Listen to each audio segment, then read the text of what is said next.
আমি যেদিন ময়দানে মুসলমানদের নিয়ে নেমে যাব না, সেদিন এমন সাটা ভাঙা মাছ শুরু করব যে আপনাদের পতাকা বহন করার লোক থাকবে না।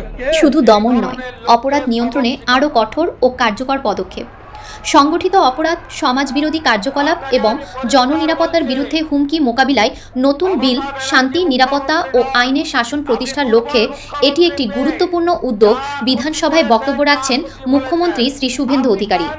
শুনে রাখুন, আপনাকে এইভাবে ধমক, হুমকি, বেপরোয়া, লাগাম ছাড়া কথা বলতে দেব না, দেব না, দেব না।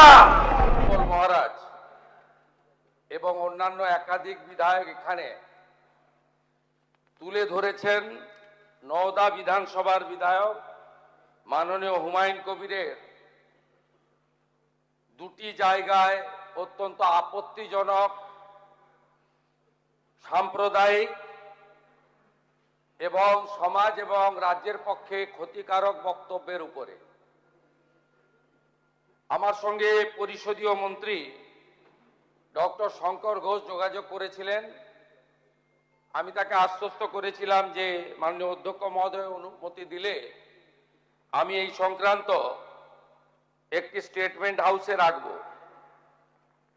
প্রথমত, মাননীয় হুমায়ুন কবির যে বক্তব্য রেখেছেন, এই বক্তব্য আপনাদের কাছে আমি পড়ে শোনাচ্ছি। 26/6/2026 afternoon, Humayun Kabir MLA, Nowda AC, তিনি একটি উনার পার্টির মিটিং কাশীপুরে রেজিনগরে করেছেন।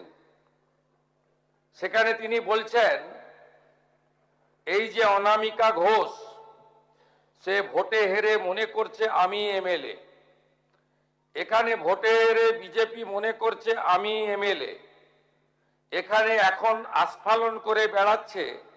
তা আমি শুভেন্দু অধিকারীকে সেদিন বলেছি যে আপনি ভোটে জিতেছেন, আপনার দল জিতেছে, খুব ভালো কথা, কিন্তু মুর্শিদাবাদে আস্ফালনটা একটু কম করবেন। আমি যেদিন ময়দানে মুসলমানদের নিয়ে নেমে যাব না, সেদিন এমন সাটা ভাগা মার শুরু করবে যে আপনাদের পতাকা বহন করার লোক থাকবে না। কেস এরকম, কেস আমাদের বহরমপুরে জেল খাটা আছে।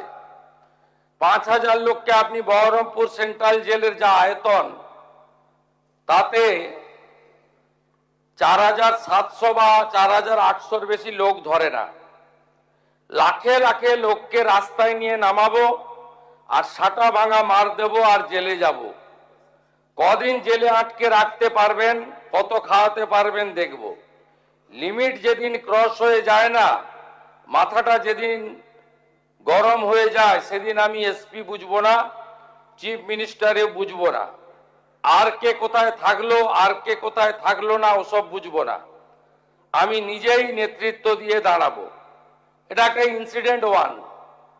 ইনসিডেন্ট 2, শক্তিপুরে দুয়ারা ঘাটে 8 তারিখে, সেখানে উনি বলছেন ভোটের আগের দিন আমার নিজের ভাইপোকে অ্যারেস্ট করেছে এই ওসি। এই আমি তো ভাষা বলতে পারবো না। এই বাচ্চাকে আগে দেখব, তারপরে ভাষাটা আমি অমিট করছি। এই বাচ্চাকে এমন শিক্ষা দেব, এর বাবা 14 গোষ্ঠীর নাম ভুলিয়ে দেব। এ লালগোলাতে 500 মুসলমানের লাইফ শেষ করে দিয়ে এসেছে। সত্যভাবে বলবো, এই ওসিকে এখান থেকে সরানো শুধু না, একেবারে অকেজো পোস্টিং দিতে হবে। যদি না দেয় 10,000 লোক নিয়ে থানা ঘিরে একে কলার ধরে থানা থেকে বার করব, পারলে আমাকে রুখে নেবেন। এই দুটো ইনসিডেন্টের পরে আমার মনে হয়েছে যে এনাফি জানাব, সময় এসেছে এই ধরনের লোককে সবক শেখানোর।